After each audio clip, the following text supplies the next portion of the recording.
Hi friends, good morning. কেমন আছো তোমরা সবাই? আশা করছি ভালো আছো, আমিও ভালো আছি। মৌসুয়াল চ্যানেলে তোমাদের সকলকে স্বাগত।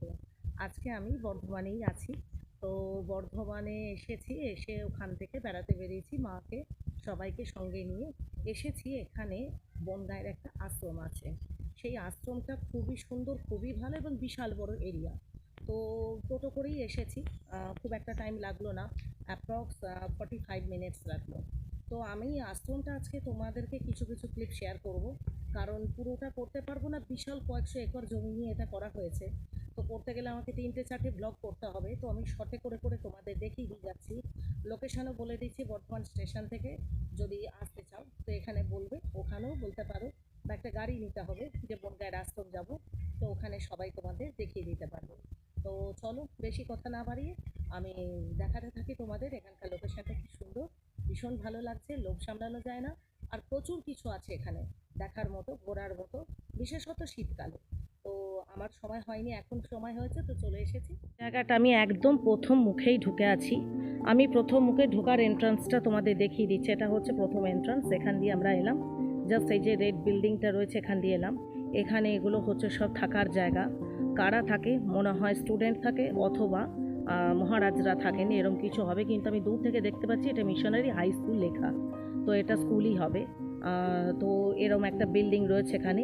এবার এখান দিয়ে ঘুরে চলে এলাম, এখান দিয়ে একটা সোজা লম্বা রাস্তা, আর আমার ডান দিক দিয়ে দেখতে পাচ্ছ একটা বেশ বড় ঝিল।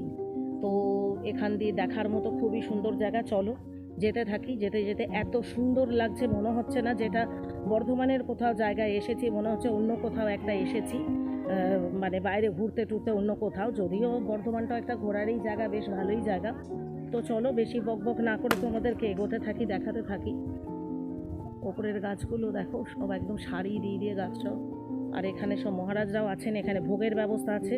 তো ভোগের জন্য আমি এখানে ভেবেছিলাম কুপন লাগবে, তো ওনারা বললেন যে না, কুপন এখন দিতে লাগবে না, কারণ এখানে যার ইচ্ছে মতো খেতে পারো, কিন্তু এখানে একটা টোকেন মানি কিছু লাগবে, যেটা ইচ্ছে মতো, এখানে কোনো জোর জবরদস্তির ব্যাপার নেই, ইচ্ছের মতো দিতে পারো। তো আমরা এখনও কুপন টুপন কাটার কিছু হয়নি, শুধু কথা বলেই বেরিয়েছি, এলাম এই মাত্রই। তো চলো এটা দেখাতে। ওখানে দূরে দাঁড়িয়ে রয়েছে আমার হাজব্যান্ড, আমার মেয়ে আর মা। ও এখান দিয়ে এবার ভেতরে কোথাও যেতে হবে, যেখানে ফুল গাছ, সবজি গাছ, অনেক কিছুই আছে। চলো দেখে যাই। এখানে দেখো এটা লেখা রয়েছে পরমানন্দ মন্দির। এখানটাই মেন গেট, এখান দিয়ে আমি ঢুকবো। আর এদিকে যাওয়ার আছে, এদিকে যাওয়ার আছে, এদিকে অনেক জমির মানে ক্ষেতের চাষ হয়। আমি যাইনি এখনো, ওদিকটা গিয়ে তোমাদের পরে দেখাচ্ছি। কিন্তু এই জায়গাটা দেখো, এখান দিয়ে হচ্ছে এন্ট্রান্স, এখান দিয়ে আমরা ঢুকবো। তো চলো যাওয়া যাক।